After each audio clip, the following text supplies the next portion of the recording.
Hai, Assalamualaikum. Salam sejahtera. Anda bersama saya, Hafizal Zaman, bertemankan rakan setugas Hafiz Rosli. Hari ini begitu sibuk sekali, tetapi bukan di Malaysia, di Amerika Syarikat, kerana difahamkan pilihan raya untuk memilih Presiden baru Amerika Syarikat akan telah pun bermula, dan para pengundi di seluruh negara itu juga sedang pun melakukan proses pengundian di sana, dan kami difahamkan ia telah pun bermula pada awal pagi tadi mengikut waktu tempatan di negara itu berkenaan, dan rakyat Amerika akan menggunakan tanggungjawab untuk memilih sama ada Presiden Donald Trump mendapat mengekalkan kerusinya ataupun jawatannya sebagai Presiden negara itu, ataupun pencabarnya Joe Biden daripada Parti Demokrat untuk memenangi kerusi berkenaan. Ianya masih lagi belum terjawab, dan sedang berlangsung ketika ini. Orang ramai dilihat telah pun beratur untuk memilih pengundi-pengundi yang telah pun untuk memilih calon-calon yang telah pun dinyatakan tadi, dan dalam masa yang sama tinjauan pendapat awal yang dilakukan pada awal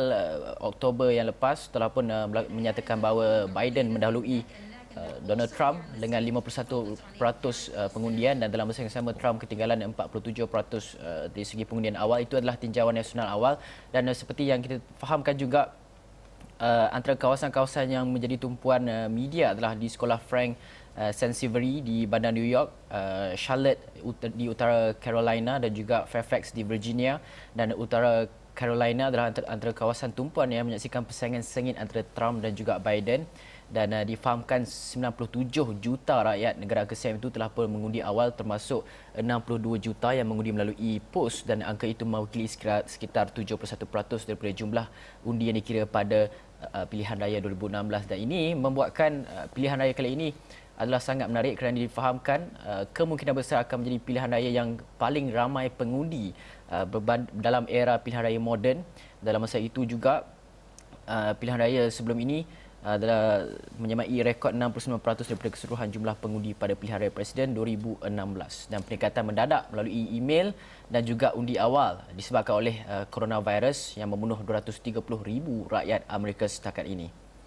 Baik, dan kita dapat lihat Amerika Syarikat akan memilih calon presiden mereka, dan sebelum pengundian dibuka kepada semua orang, iaitu melihat kepada hari pengundian yang sebenarnya, sebelum ini sudah ada pengundian-pengundian awal, tapi pada hari ini kita akan menyaksikan ia bermula pengundian, iaitu pada 3 November, iaitu kita menyaksikan semasa penutup untuk berkempen, Presiden Donald Trump kekal optimis mengenai keputusan pilihan raya.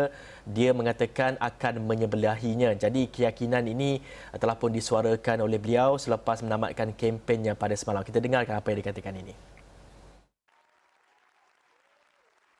Hari terakhir kempen menyaksikan Trump jelajah 5 lokasi sama ada dari North Carolina hingga ke Wisconsin.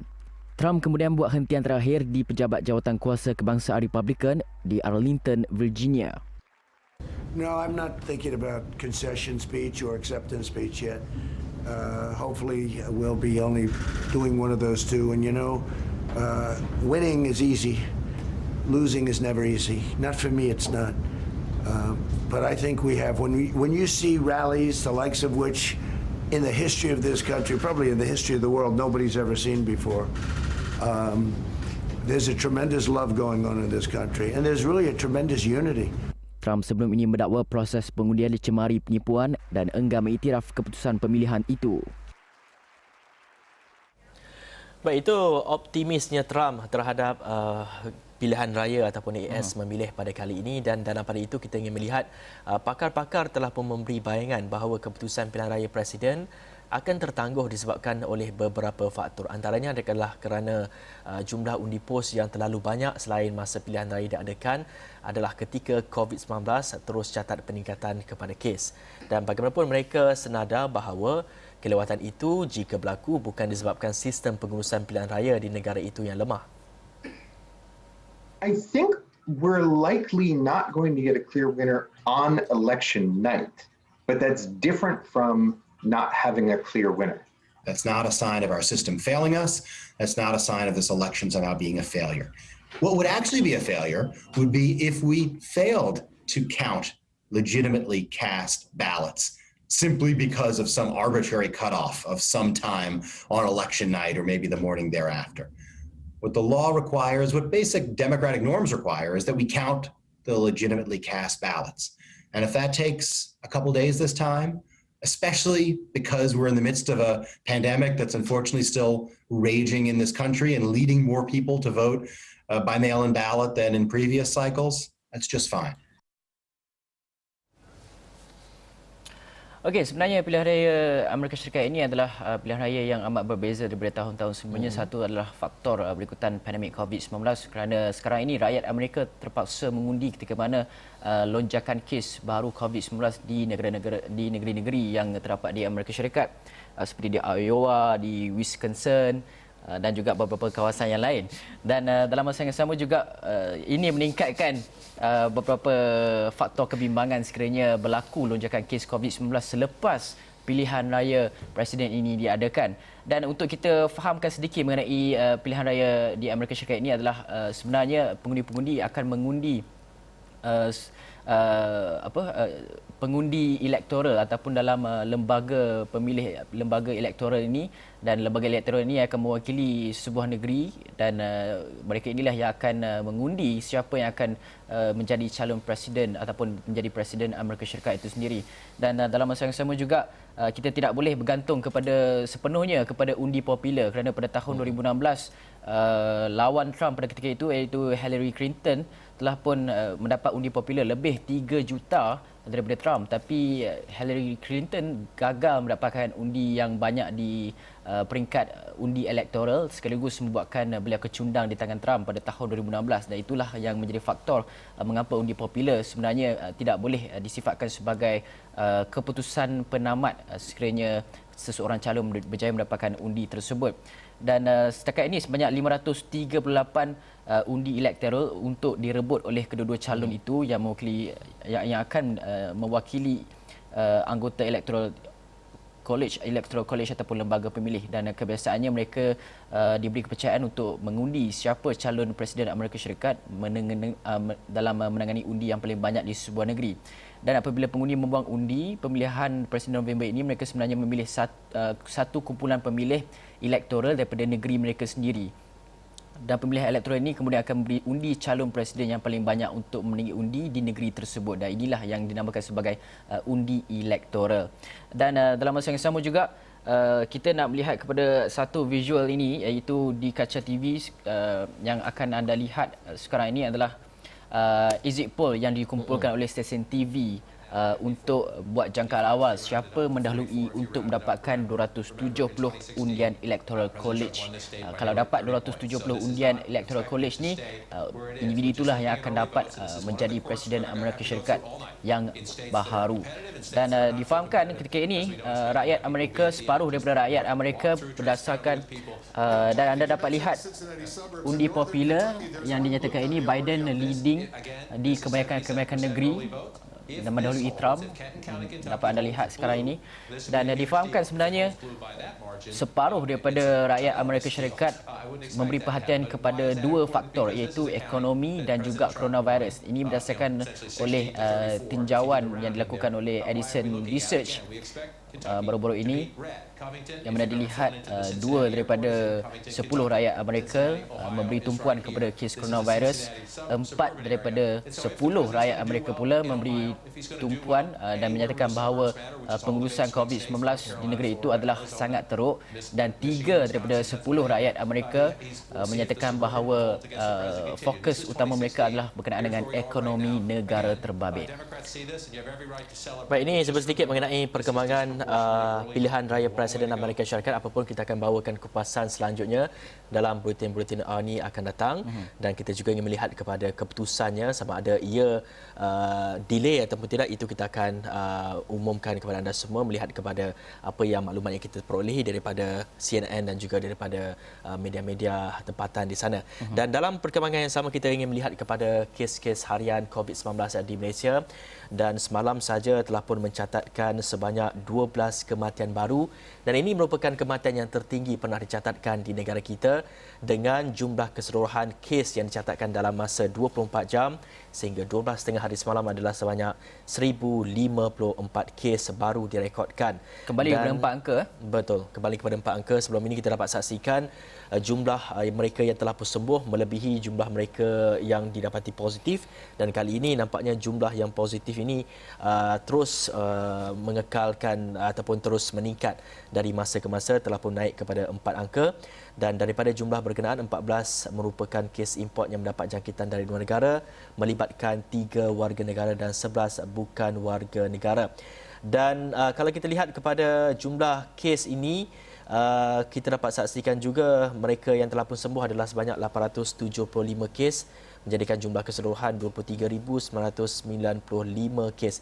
Itu sedikit perkembangan yang kita bawakan mengenai jumlah kes positif dan juga jumlah kematian yang dicatatkan. Dan semalam juga kita dikejutkan mengenai satu lagi berita iaitu mengenai kes ataupun dilaporkan seorang remaja berusia 14 tahun telah pun meninggal dunia disebabkan oleh COVID-19 dan difahamkan remaja itu merupakan pendatang asing tanpa izin parti dan juga beliau sendiri telah pun ataupun mempunyai rekod kesihatan yang tidak baik iaitu mempunyai penyakit TB.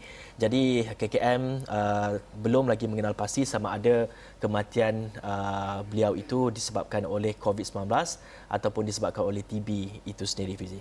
Ya, betul tu. Dan sekarang ini kita faham Parlimen telah pun bersidang, mesyuarat ketiga, penggal ketiga Parlimen ke-14 telah kembali bersidang dan hari ini masuki hari yang ketiga dan banyak fokus dan juga isu sedang dibahaskan di Parlimen sekarang. Dan dalam masa yang sama juga terdapat satu laporan menyatakan bahawa ada kemungkinan terdapat kes positif COVID-19 di Parlimen sekaligus membuatkan tempoh masa di Parlimen itu dipendekkan pada sebelah petangnya tiada dan hanya di sebelah pagi melibatkan pertanyaan-pertanyaan menteri.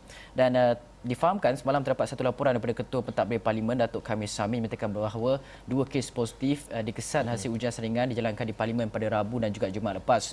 Katanya 2 kes positif itu melibatkan seorang petugas media dan seorang pegawai kepada Ahli Dewan Negara. Dan kedua-dua kes yang positif itu telah diambil tindakan lanjut oleh KKM sejurus selepas keputusan diperoleh.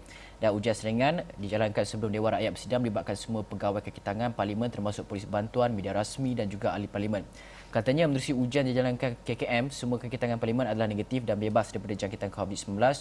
Beliau berkata pihak Parlimen telah menjalankan pelbagai usaha sewajarnya bagi mengekang penularan COVID-19 dan kelancaran pembentangan persidangan dan juga pembentangan belanjawan 2021 yang akan diadakan pada hari Jumaat ini iaitu esok. Sebenarnya adalah hari yang begitu sibuk sekali untuk esok dan difahamkan ada beberapa cadangan dan telah pun diutarakan oleh KKM sendiri mengenai isu sekiranya berlaku kes jangkitan COVID-19 di Parlimen iaitu KKM cadangkan ujian saringan setiap 2 minggu terhadap petugas dan juga ahli Parlimen. Dan itu adalah yang dinyatakan oleh Ketua Pengarah Kesihatan Tan Sri Dr. Nur Hisham. Katanya ujian berkenaan hanya dibuat 3 hari sebelum sesi persidangan Parlimen bermula. Cadangan langkah proaktif membendung penularan wabak COVID-19 itu akan dikemukakan di Parlimen dalam masa terdekat dan KKM cadangkan ujian berkala iaitu bukan hanya 3 hari sebelum permulaan sesi Parlimen tetapi dilakukan 2 kali seminggu. Dan kita akan bentangkan cadangan itu di Parlimen dan dibincangkan bersama speaker yang di-Ketua Dewan Rakyat Datuk Azhar Azizan Harun. Dan Tan Sri Dr. Hisham juga mengharapkan cadangan itu dipertimbangkan. Yalah, sekarang ini kita memasuki fasa COVID-19 di mana Parlimen bersidang, banyak cadangan diutarakan, melakukan sidang Parlimen secara maya dan sebagainya, tapi itu tidak dapat dilaksanakan buat masa ini kerana kompleksiti untuk melaksanakan perkara tersebut. Dan ini adalah cadangan daripada KKM supaya ujian berkala itu dapat dilakukan supaya tiada berlaku penularan sekiranya kita tidak ketahui, kerana kita fahamkan COVID-19 ini boleh berebak dengan cara yang pelbagai sekali dan saya baru saja dapat melihat satu laporan di luar negara yang satu kajian dijalankan di Houston, Texas menyatakan bahawa sekarang ini apa yang boleh mendominasi virus COVID-19 adalah mutasi ataupun versi D614G yang dikatakan terdapat teori menyatakan bahawa 85% kes COVID-19 di dalam negara di seluruh dunia ini datang daripada mutasi yang jenis baru iaitu D614G. D614G yang kita tahu kebolehan jangkitannya adalah 10 kali ganda berbanding dengan versi asal virus tersebut. Dan ini difahamkan menurut daripada kajian yang dijalankan di Houston melibatkan lebih 5,000 pesakit COVID-19, dan perkara yang sama juga telah pun dapat dikesan di New York, dan itu yang kita bimbangkan sekarang ini, dan kita harapkan SOP-SOP yang dilaksanakan di Parlimen, tak kira di Parlimen dan juga di seluruh negara ini dapat kita patuhi bersama. Dan sebelum ini kita banyak bercakap mengenai pilihan raya, sama ada pilihan raya kecil, pilihan raya negeri dan juga pilihan raya umum. Jadi ini satu lagi kenyataan yang kita ingin kongsikan kepada anda semua, melihat kepada pelaksanaan usia kelayakan mengundi 18 tahun yang sebelum ini yang banyak diusulkan sejak 1 tahun dan 2 tahun yang lalu, melihat kepada kelayakan mengundi diturunkan daripada 21 ke 18 tahun dan pendaftaran secara automatik. Pendaftaran pemilih secara automatik, dan ini kata daripada Menteri di Jabatan Perdana Menteri yang berkata pelaksanaan usia kelayakan mengundi 18 tahun dan pendaftaran memilih secara automatik dijangka dapat dilaksanakan selewat-lewatnya pada Julai tahun hadapan. Dan beliau berkata SPR kini dalam proses untuk melakukan beberapa persiapan untuk pelaksanaan perkara itu, termasuk bekerjasama dengan Jabatan Pendaftaran Negara JPN, dan SPR katanya sedang bekerjasama dengan JPN melalui jawatankuasa Task Force SPR dan JPN dalam persiapan melaksanakan pendaftaran pemilih secara automatik dan urusan lain yang berkaitan, dan menjangkakan semua persiapan yang sedang diambil akan dapat disiapkan dan dalam tempoh 18 hingga 24 bulan dari tarikh kelulusan pindaan oleh Dewan Negara pada 25 Julai tahun lalu. Itu melihat kepada proses-proses pengundian. Dan semalam juga seperti biasa setiap hari kita bawakan mengenai sidang media daripada Menteri Kanan Pertahanan untuk mengemaskini dari segi pelaksanaan Perintah Kawalan Pergerakan bersyarat dan juga diperketatkan. Begitu juga dengan pemulihan di seluruh negara kita yang sedang dilaksanakan pada ketika ini, iaitu semalam telah pun diumumkan Seremban akan dikuatkuasakan ataupun akan dikenakan PKPB selama 14 hari, Fizi. Ya, betul tu. Dan sebelum kami bawakan mengenai perkembangan itu, kita berhenti rehat seketika.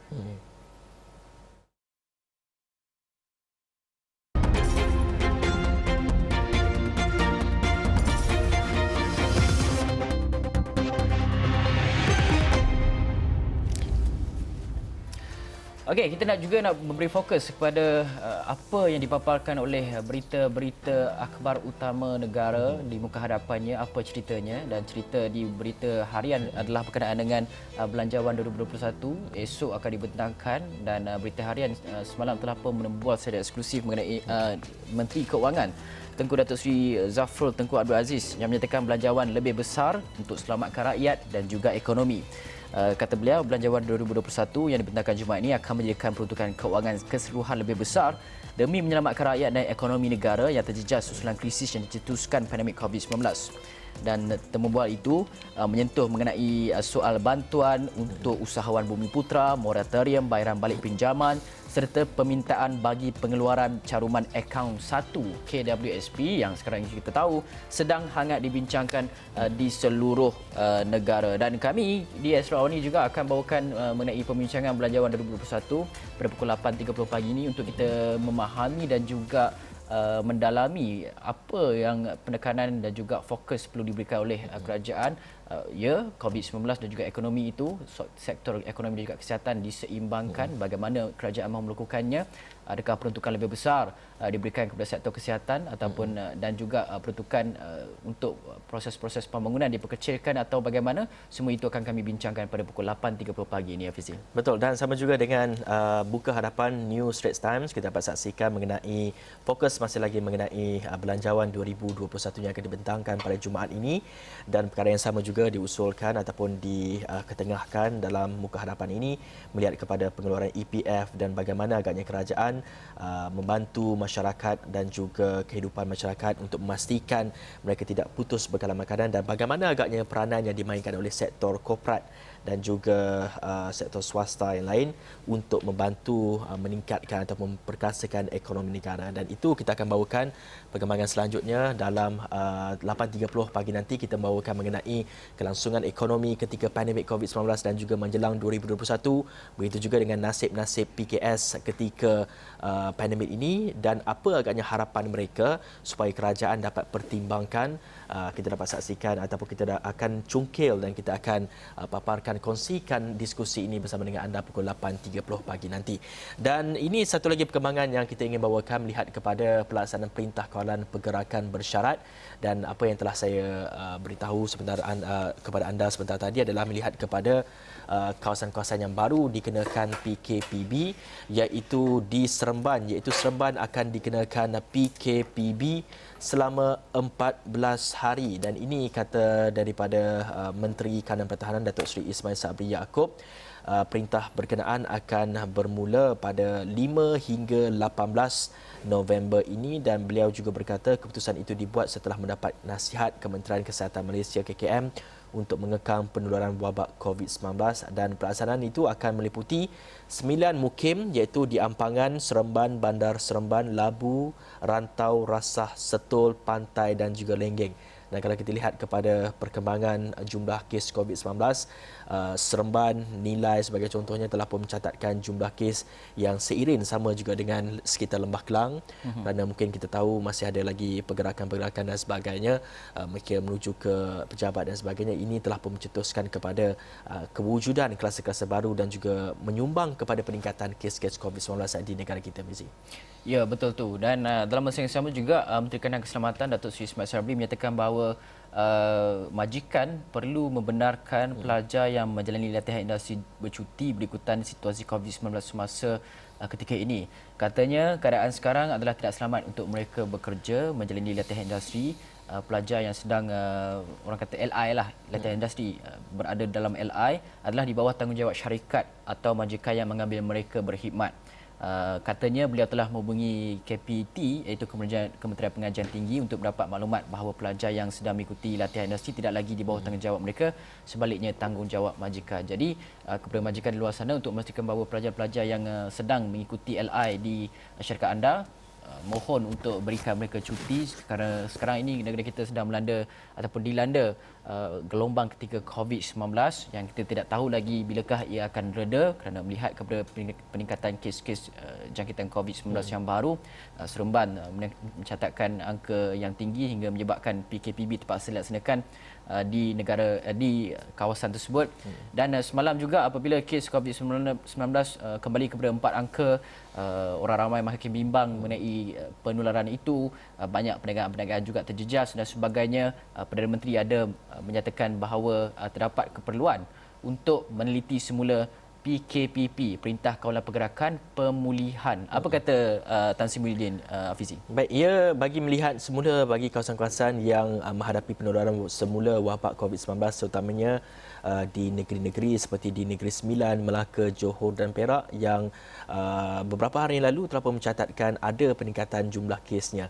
Jadi kata Perdana Menteri yang berkata ketika sidang khas Majlis Keselamatan Negara MKN harian mengenai COVID-19, beliau berbincang mengenai PKPP yang akan berakhir pada Disember ini, sedangkan situasi semasa masih tidak berubah sehingga ada sesetengah kawasan terpaksa dikenakan Perintah Kawalan Pergerakan Bersyarat PKPB. Dan kita dapat saksikan juga beberapa negeri telah pun mencatatkan peningkatan kes daripada hijau kini telah pun menjadi kuning, dan ada juga yang telah bertukar menjadi merah. Sebagai contoh di Sabah sebagai contohnya tiada lagi kawasan hijau, semua majoritinya adalah kawasan merah, dan manakala minoriti adalah kawasan kuning sendiri. Ya, betul tu. Dan terdapat juga pakar-pakar kesihatan yang menyatakan bahawa tidak perlu, ya betul kita tidak dapat menanggung kos-kos kerugian dihadapi oleh penutupan secara penuh PKP, tapi disebabkan oleh negeri-negeri contohnya di Sabah itu mengalami peningkatan kes jangkitan yang agak tinggi dan sehingga menyebabkan sekiranya berlaku lagi peningkatan ataupun lonjakan kes yang begitu banyak, kemungkinan besar sistem kesihatan kita tidak dapat menampung. Ada yang mencadangkan untuk kembalikan PKP, iaitu penutupan secara penuh, bukan secara PKPB. Itu yang disuarakan ramai. Sebenarnya ramai pihak termasuk pembincangan di media sosial itu sendiri. Dan dalam masa yang sama juga, Hafizi, semalam kita ada menerima berita yang agak menyedihkan melibatkan seorang remaja perempuan berusia 19 tahun yang didakwa dibunuh oleh rakannya sendiri, dan apa motif dan sebagainya begitu banyak sekali dibincangkan oleh netizen. Saya tidak mahu menyentuh mengenai apa motif dan sebagainya, tapi semalam kita ada juga laporan berkenaan dengan suspek utama kes pembunuhan tragis seorang gadis yang juga rakannya sendiri Ahad lalu bebas daripada pengaruh dadah. Ketua Polis Daerah Hulu Terengganu Muhammad Adli Mat Daud, DSP Muhammad Adli menyatakan bahawa hasil ujian saringan dilakukan terhadap suspek berusia 19 tahun itu didapati negatif. Dan katanya hasil siasatan lanjut juga mendapati suspek tidak memiliki sebarang rekod jenayah lampau dan polis masih lagi dalam siasatan mengesan saksi-saksi menegakkan kesiasatan diperlukan untuk sebelum diserahkan kes dirujuk kepada pendakwa raya.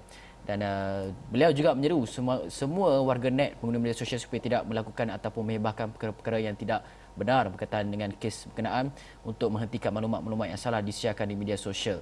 Katanya siasatan awam menjurus kepada motif perselisihan faham. Bagaimanapun siasatan lanjut masih lagi dijalankan dan kamera di tertutup CCTV hampir rumah mangsa juga telah pun diambil oleh pihak polis untuk dijalankan siasatan berkenaan dengan perkara tersebut. Itulah yang kisah tragis sebenarnya berlaku kepada seorang remaja 19 tahun disebabkan oleh pembunuhan rakan sendiri. Ramai sebenarnya orang kata perbincangan di media sosial menjurus kepada rakan sendiri pun boleh lakukan perkara sedemikian. Saya ni Hafizi rakan boleh juga melakukan perkara sedemikian. Jadi walaupun fokus ataupun siasatan masih lagi belum sedang dijalankan oleh pihak polis dan motif utamanya masih belum kita ketahui, itulah perbincangan yang berlaku di media sosial sekarang ini. Baik, ini kita nak menyentuh mengenai isu keselamatan. Jika sebelum ini kita banyak berita mengenai pembinaan jalan raya sebagai contohnya, ada serpihan-serpihan jatuh ke kereta dan sebagainya, dan ini satu perkembangan yang kita ikuti di mana kontraktor utama dan subkontraktor projek lebuh raya bertingkat Sungai Besi Ulu Kelang dikenakan penalti berjumlah RM180,000 kerana gagal memastikan keselamatan di tapak pada 19 September, dan ini mungkin boleh dijadikan sebagai satu peringatan kepada semua dan juga kepada kontraktor maupun subkontraktor utama dan sebagainya untuk memastikan tahap keselamatan pada tahap yang tertinggi. Kerana kita juga sebagai pengguna jalan raya, kita juga risau kadang apabila ada construction, kita melalui kawasan construction, kita melalui di bawah jejantas dan sebagainya, kita risau akan menimpa. Jadi perlu diingatkan kepada kontraktor, hukumannya agak tinggi, RM180,000. Nasib baik mangsa ini tidak ada apa-apa, mungkin cedera saja dan tiada kehilangan nyawa, tapi hanya trauma saja. Jadi ia dikenakan denda dan juga penalti sebanyak RM180,000 ni, Fizi. Ya, betul tu. Dan sudah pasti itu saja dapat kami bawakan di Astro Awani pada pagi ini, Awani Pagi pada hari ini, dan kita nak membawakan perkembangan lanjut dan sudah pasti apa yang menjadi tumpuan hari ini adalah berkaitan dengan pilihan raya pemilihan Presiden Amerika Syarikat yang sedang berlangsung ketika ini, yang mana rakyat Amerika sedang pun mengundi. Dan seperti yang dapat saksikan sekarang ini adalah visual live yang akan dibawakan kepada anda melihat kepada dominasi calon, kedua-dua calon iaitu Presiden Donald Trump dan juga pencabarnya daripada Demokrat iaitu Joe Biden, dan keduanya telah pun sedang berlangsung pemilihan mengenai siapa yang akan mengemudi kerajaan Amerika selepas ini, sama ada Trump dapat kekalkan jawatannya ataupun Biden. Baik, apapun kita akan bawakan perkembangan selanjutnya pada bulletin-bulletin Awani akan datang, dan untuk itu Awani Pagi berakhir di sini. Saya Hafiz Rosli. Saya Hafiz Zaman. Assalamualaikum warahmatullahi wabarakatuh.